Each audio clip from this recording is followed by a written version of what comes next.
I now call on Mr. Jhummun. Thank you, Madam. B76, please. Madam Speaker, Section 56 and 113 of the Financial Crimes Commission Act provide that when the discharge of their functions, the Financial Intelligence Unit and the Mauritius Revenue Authority, amongst others, have reasonable grounds to suspect an illicit source of income, they shall refer the matter for investigation to the Financial Crimes Commission, which has been empowered to seize assets pursuant to Section 61 of the Financial Crimes Commission Act. Madam Speaker, the FIU is responsible for receiving, analyzing, and disseminating financial intelligence. It analyzes suspicious transaction reports received from regulated financial institutions, and where indicators of financial crimes are identified, refers cases along with supporting evidence, that is the intelligence reports, to the FCC for investigation and enforcement. Madam Speaker, so far as the MRA is concerned, it is responsible for the administration and enforcement of revenue laws, including the collection of taxes, duties, contributions, and levies. MRA plays a key role in combating tax evasion and related financial offences. In cases where there are reasonable grounds again to suspect the commission of a money laundering offence or the existence of unexplained wealth, the MRA refers such matters to the FCC for inquiry in accordance with the relevant provisions of the Income Tax Act and the Financial Crimes Commission Act. Madam Speaker, it is opportune to highlight that in accordance with Section 132 of the Financial Crimes Commission Act, there is provision for the setting up of a National Coordination Committee under the chair of the Director General of the Financial Crimes Commission for combating financial crimes, which consists, among others, the Director of the Financial Intelligence Unit and the Director General of the Mauritius Revenue Authority. Madam Speaker, in view of the fact that these institutions operate in a totally independent manner, so I'm not, it won't be in order to provide the information requested by the Honourable Member. Thank you, Prime Minister. Yes? Yes? Madam Speaker, may I answer, Prime Minister? There has been many seizures in the last few months, which is a very good thing, but it highlights a major problem. There are tens of millions of assets being bought in car dealerships by persons which are being prosecuted at the moment for money laundering. The question is whether the Prime Minister has received information for the need to severely strengthen and toughen KYC legislations and requirements on car dealers, whether brand new cars or second-hand cars, because it is not normal that there are, if you look at yesterday's seizure, nearly 100 million rupees of cars bought at one dealer, whether he finds it normal and whether he does not find the need now to come with severe and more stronger legislations. Short and direct, please. Yes. No, I don't find it normal, and we hope that we will catch even all these people. But the law is very strong already on this. It's very pertinent to look at the law and to see what are the penalties that are being given. So there's no need to, again, go and consolidate a law that is already very severe. Madam Speaker, if I may, a second question. Then may I ask the Prime Minister, how is it then, if the law is sufficiently strong at the moment, why is it then that persons who are involved in drug trafficking, suspected, are allowed to go and to buy a car for 20 million rupees and goes 3 cars or 4 cars at one dealer? How is the law now working in that sense? May the Prime Minister say whether any prosecutions have been laid against any of those persons who have facilitated those transactions of money laundering by selling such high-value assets to people who are clearly tainted, who are clearly using tainted proceeds. That clear, as you say. They are in possession of the cars. There is no evidence that they actually bought the cars. Okay. Yeah. All right, Mr. Jhummun, you didn't have anything else. Mr. Beejan. Thank you, Madam Speaker. B77. Madam Speaker, the grades of Senior Chief Executive, Permanent Secretary, Deputy Permanent Secretary, and Assistant Secretary, formerly known as Assistant Permanent Secretary, form part of the administrative cadre of the public service.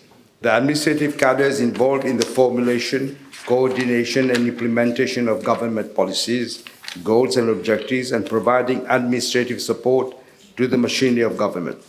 The officers of the administrative cadre are also called upon to give advice and support to ministers on the current government business, including their parliamentary duties, drafting and administration of legislation, initiating and implementing programs which aim at enhancing the efficiency, effectiveness of any department of government where they are posted. Madam Speaker, pursuant to Section 89(4) of the Constitution, supervising officers, including senior chief executives and permanent secretaries, amongst others, are appointed by the Public Service Commission, subject to the concurrence of the Prime Minister. In regard to the deputy permanent secretaries and assistant secretaries, they are appointed by the Public Service Commission, and their postings fall within the ambit of the responsibility of the Secretary to the Cabinet and Head of the Civil Service. While posting these officers, the Secretary to the Cabinet and Head of the Civil Service ensures that they get the opportunity to acquire appropriate experience and exposure in the management of the whole administrative machinery of government. However, the duration of the posting is subject to the exigencies of the service. In regard to Part B of the question, Madam Speaker, I'm tabling the list of officers. Thank you. Yes, Dr. Aumeer. Thank you. B78, please. Madam Speaker, I wish to state very clearly that I strongly condemn any acts of assault, intimidation, or molestation against police officers and other public officers who are carrying out their duties. Government will not condone any such behavior and will continue to ensure that firm action is taken against all such offenders. These men and women are in the front line, ensuring public security. Any violence against them is not only an attack on individuals, but it is also an attack on the very fabric of our society. In fact, under Section 159 of the Criminal Code, the offense of assault upon agent of civil or military authorities, including police officers, acting in the discharge of their duties is liable to a fine not exceeding 25,000 rupees and imprisonment for a term not exceeding 2 years. Under the Public Officers Protection Act, any person who resists, opposes, molests, or obstructs a public officer in the performance of his duty commits an offence and is liable upon conviction to a fine not exceeding 200,000 rupees and imprisonment for a term not exceeding 5 years. In regards to Part A of the question, I'm informed by the Commissioner of Police that for the period 1st of January 2024 to the 19th of March 2026, a total of 247 persons have been arrested for the offence of assault upon agent of civil or military authorities. Out of these, 27 persons have been convicted as at date. With regards to cases of molesting police officers for the same period, I'm informed that 144 persons have been charged, out of whom 12 have been convicted as at date. In regards to Part B of the question, I'm informed that several measures to address and prevent assaults on molesting police officers in the discharge of their duties have been put in place by the police, and they are as follows. 1, police officers are provided with continuous training in safety and self-defense, including the use of appropriate restraint techniques and equipment so as to enable them to respond effectively to potentially violent situations while minimizing risk to themselves and to the public. 2, police interventions, particularly in identified hotspots and during large public gatherings, are carried out with the support of specialized units, including the Emergency Response Service and the Divisional Support Unit, to ensure adequate backup and rapid response capability. 3, the police are also making enhanced use of technology, including the Safe City camera system, for a more effective operation planning and action. 4th, community sensitization initiatives are conducted through the Crime Prevention Unit and community policing programs to raise awareness on the role of the police, but more importantly, on the legal consequences of assaulting or obstructing police officers. Madam Speaker, as I've already informed the House, police will use body-worn cameras by the end of March and will introduce the use of tasers. These measures will contribute to deter acts of aggressions against police officers. Madam Speaker, I have to make it very clear that we cannot and will not tolerate any assault on any police officer. People must learn to respect the uniform. In view of this, my government intends to review the penalties higher in the Police and Criminal Justice Bill, which we'll be bringing to Parliament shortly. Yes, Dr. Aumeer. Thank you, Prime Minister. Thank you, Madam Speaker. In an attempt for severe deterrent action, when we look at the number of cases, 247 and 144, will the Honourable Prime Minister consider in the setup of the police criminal bill, which is coming further, that the harshest deterrent factor would be not to allow bail to any of those causing physical abuse or molesting as evidenced in safe city cameras or body-worn cameras, which will come effect at the end of March. These people should not have bail. They should not be on our streets. Unfortunately, I cannot say that because it will depend on the court. The court will look at the case individually, each case on its own merit, and then decide whether bail should be given or not. Séparation des pouvoirs. Yes, Mr. Beechook. Merci, Madame la Présidente. Considering the prominence of social media, will the Honourable Minister also, Honourable Prime Minister also consider to tighten the rules and also punish those who record and broadcast those videos of verbal and physical aggression towards our police officers, which have unfortunately contributed to trivialize violence against our police officers? I totally agree with the Honourable Member, and we are, in fact, we are in the process of, with the Honourable Minister, in the process of having a government-to-government agreement with the Government of India, in fact, to look at all these things that are happening here. We've seen recently cases, and we will tighten the law on this. Okay, yes, Honourable Duval. May I speak? May I ask the Honourable Prime Minister? In fact, I'm reiterating You've asked before, a question that whether he will consider to have specialized units like the SSU, etc., in present with normal police officers who conduct roadblocks, stopping of vehicle and contravention, etc. Because we've seen yesterday, I think, or the day before, there was an incident in Port Louis where police officers were taken to task by a group of persons after having booked someone. So whether he will consider giving instructions to the Commissioner of Police, yes, so that roadblocks, so that police officers conducting roadblocks have enough support with the specialized units. specialized. Pass out that information to the Commissioner of Police. I can't direct him how to operate his police force, but I can give him that information. Good. Next question, Mr. Beechook. Yes. Yes, Madam. B79, please. Madam Speaker, as I've stated on several occasions, the economic mismanagement and irresponsible fiscal stewardship of the previous government have driven our sovereign credit rating by Moody's perilously close to junk status. The House will recall that in June 2012, when we were in office, Moody's upgraded our credit rating from Baa2 to Baa1 with a stable outlook. I should add that before the 2014 election, because we had managed the economy with prudence, public debt was 59.5% of GDP. In other words, lower than 60%, as it is in the European Union. This rating remained unchanged until April 2020, when the deterioration in macroeconomic management by the previous government began to raise serious concerns. There was a marked departure from prudent fiscal management that was eroding confidence in the sustainability of our public finances. Consequently, Mauritius was downgraded by Moody's, not on one occasion, not on two occasions, but on 4 occasions. In April 2020, the outlook was changed from positive to negative. In March 2021, the rating was downgraded from BAA1 to BAA2 with a negative outlook. In July 2022, the rating was further downgraded to BAA3 with stable outlook.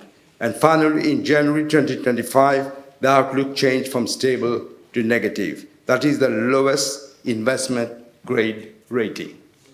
Madam Speaker, simply on the quantitative aspects of the scorecard of Moody's, we should have been downgraded to junk status.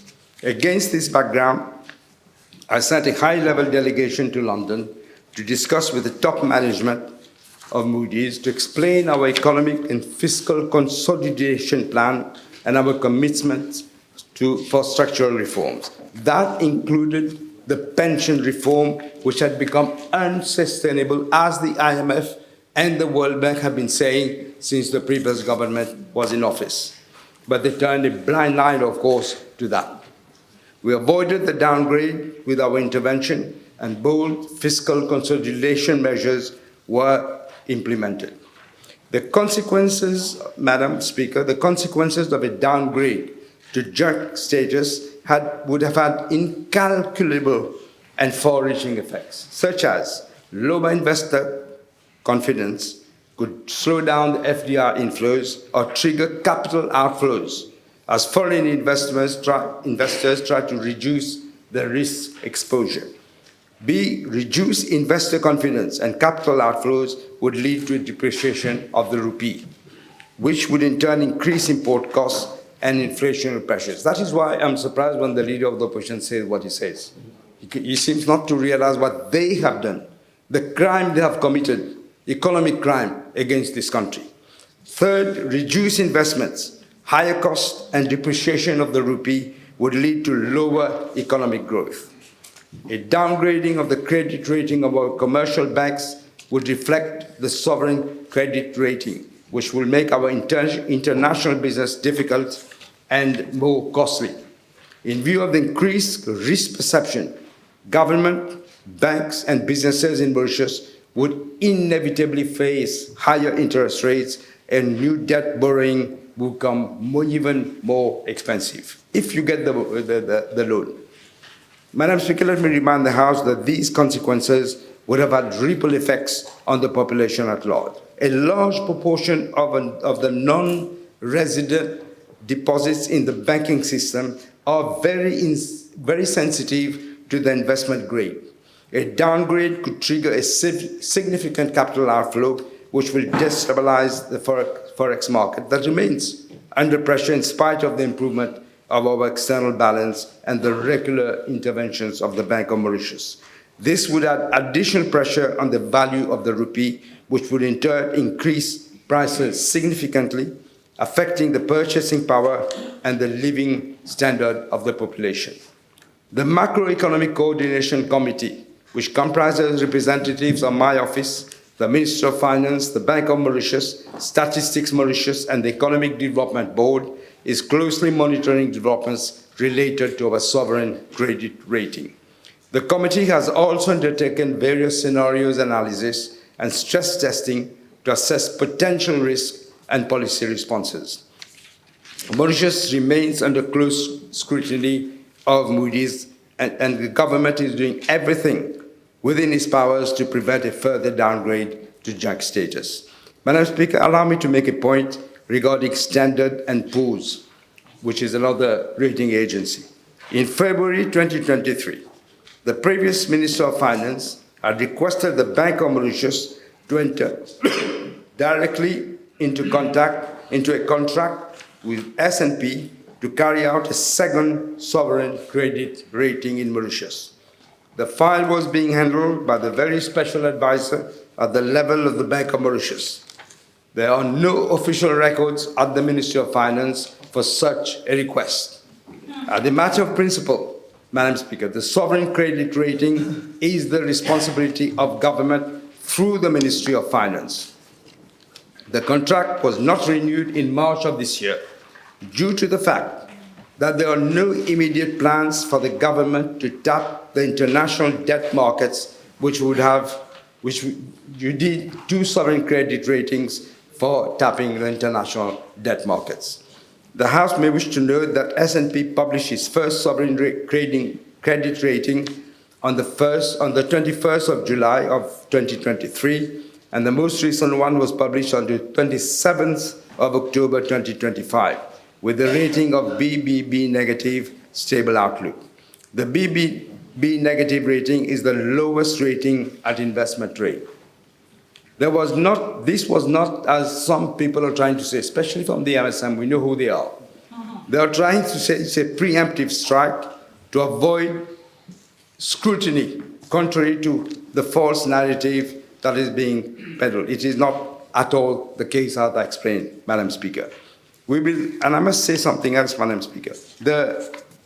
We have embarked on a difficult yet necessary fiscal consolidation within last year's budget, strengthened institutional governance of key institutions, and upgraded our data dissemination standards to the IMF's SDDS+.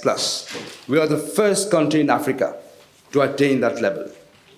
The IMF has highlighted in its communiqué, and let me quote, Madam Speaker, by adhering to the SDDS+, Mauritius meets the most rigorous standards for the dissemination of existing essential macroeconomic and fiscal data on the state of the economy and its financial linkages, as established in the IMF's data standards initiatives. This achievement underscores the country's, that is Mauritius, strong commitment to data transparency vis-à-vis the public markets and the international community. End of quote. In addition, the government has sought and received technical assistance earlier this year from the IMF on fiscal responsibility frameworks. All these actions signal the government's strong commitment to anchoring fiscal discipline in cementing the reputation of Mauritius as a credible investment-grade jurisdiction for international visitors.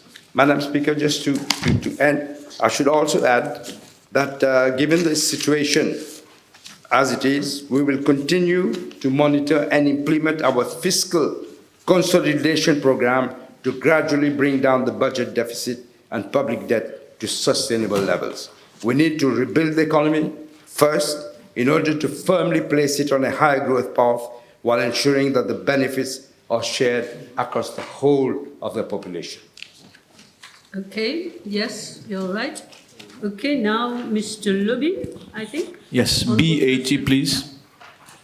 Madam Speaker, let me first inform the House that after the 2010 general election, I was made aware of a dispute between Mauritius and the Seychelles over 396,000 square kilometers of extended continental shelf in the Mascarene Plateau region. The governments of Mauritius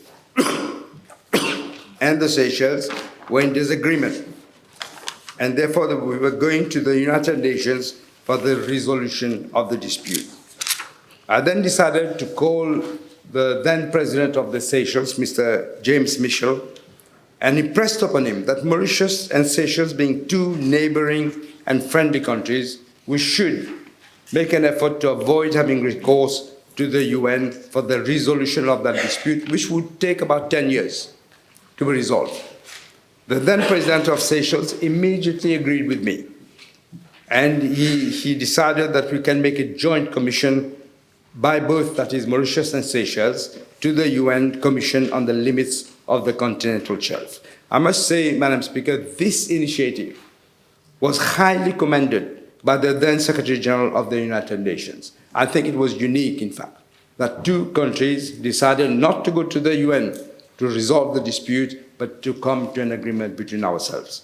In March 2011, the United Nations Commission on the Limits of the Continental Shelf conferred upon both Mauritius and Seychelles joint jurisdiction of an area of 396,000 square kilometers of extended continental shelf in the Mascarene Plateau region. The area is now referred to as the Joint Management Area. In March 2012, Mauritius and Seychelles signed a treaty to jointly manage the Joint Management Area. They also agreed to exercise sovereign rights jointly for the purpose of exploring the Joint Management Area and exploiting its natural resources. The joint management of Mauritius and Seychelles of the extended continental shelf remains a shining example of constructive international cooperation. With regard to Part A of the question, Madam Speaker, the progress of the Joint Management Area was indeed addressed during the recent state visit of His Excellency Dr. Patrick Amini, President of the Republic of the Seychelles, to Mauritius. Both Mauritius and Seychelles reiterated the commitment to sustainable development and sound governance of the Joint Management Area, in line with the principles of shared stewardship and mutual benefit. With regard to Part B of the question, during the recent state visit of the President of Seychelles, we both made a solemn joint declaration concerning the sustainable development of the Joint Management Area in the Mascarene Plateau region. The declaration, Madam Speaker, reflects a deliberate political choice by both Mauritius and Seychelles in that sovereignty over the maritime resources must be exercised responsibly, sustainably, and in full respect of international law. The declaration operationalized the 2012 Treaty on the Joint Management and Continental Shelf in the Mascarene Plateau region. It embeds environmental safeguards into every aspect of resource exploration and exploitation in the Joint Management Area. It affirms our commitment to the United Nations Conventions on the Law of the Sea, the Nairobi Convention, and the United Nations 2030 Agenda for Sustainable Development, particularly SDG 14. The declaration further consolidates the legal and institutional framework which the Joint Commission of the Joint Management Area has established for its effective joint management. These comprise a series of legal codes which have been elaborated further to the signature of the treaty. 1, the Environmental Code of Practice. 2, the Model Petroleum Agreement. 3, the Offshore Petroleum Safety Order. 4, the Joint Fiscal and Taxation Code. And 5, the Marine Scientific Research Code. In addition, Madam Speaker, progress in the following areas has been noted during the last meeting of the Joint Commission of the Joint Management Area. 1, the conduct of a sustainable exploratory fisheries and sea cucumber, potential for carbon credit projects, Joint Management Area Information System, oil spill contingency plan and monitoring, control and surveillance, geotechnical seismic survey, Monaco Indian Ocean Explorations 2022, domestication of Joint Management Area codes, and progress on strategic plan for 2023 to 2027. With regards to Part C of the question, this government wishes to underline our readiness to pursue further technical discussions on the conduct of the geotechnical surveys in the Joint Management Area, which are essential to improve scientific understanding of the seabed and its resources. The 2 coastal states are presently finalizing the agreement for the conduct of geotechnical surveys with the company CGG Beejan based in UK. These prospective activities will, however, be undertaken strictly within established environmental safeguards and in full adherence to national and international obligations, thus ensuring that the ecological integrity of the marine environment of the Mascarene Plateau is preserved while ensuring that conservation considerations remain paramount. Madam Speaker, the Joint Management Area remains a strategic partnership between Mauritius and Seychelles. It is a symbol of our shared responsibility to manage the resources of the Mascarene Plateau wisely, balancing economic opportunity with ecological stewardship. The recent state visit has in fact reinforced this partnership and charted the course for deeper collaboration in the years ahead. Thank you. Yes, briefly, because I'm short of time. Yes. May I ask the Honourable Prime Minister whether he can enlighten the House whether there are existence of hydrocarbons within this joint management area? Is there any preliminary report further to the agreement reached in 2014 to have a preliminary report with regards to presence of hydrocarbons within the GMA? Do we have any preliminary We reports? know that the session had already started doing this even before we look at the matter. There are indications that there might be. We're still exploring. Okay. Ms. Dawiaru, last question. B81, please. Madam Speaker, I'm informed by the Economic Development Board that the Mauritian diaspora scheme, which was established in 2015, has attracted some 614 members of the Mauritian diaspora to return to the country.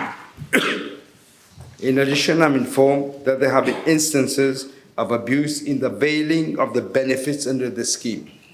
As announced in the 2025-2026 budget speech, we are reviewing the scheme to enhance its effectiveness and making it less restrictive in facilitating the return of our valuable Mauritian diaspora members, including highly skilled professionals, while at the same time addressing the loopholes which have allowed the abusers of the scheme. The Economic Development Board is in the process of finalizing the new scheme, which will be implemented shortly. I must remind the House, Madam Speaker, that we have announced in our government program of 2025-2029, in the formulation of a diaspora policy to better engage our diaspora in the development of our country. There are encouraging signs that highly qualified members of our diaspora are coming back to serve the country. I explained, I think I did say on a few occasions, that we now have member of the diaspora serving as the governor of the Bank of Mauritius, as the CEO of the Mauritius Telecom, at the State Bank of Mauritius, and also recently at the Forensic Science Lab. It is important that we strengthen our engagement with them and put in place the right framework to make the most of their contributions, especially in areas such as investment, skills and knowledge, remittance, as well as cultural and social ties. In this context, with the assistance of the International Organization for Migration, the services of a consultant have been enlisted for the development of a national diaspora policy and action plan. The consultant has already submitted a first report. A draft national diaspora policy with a governance structure for the Diaspora and Global Advisory Council has also been prepared. The report of the consultant is being validated by the International Organization for Migration in consultation with all the stakeholders. Our objective, Madam Speaker, is not only to encourage the Mauritian diaspora to return to the country, but also to participate in the national development regardless of location or distance from Mauritius. Oh, very interesting. Yes, good. Now I have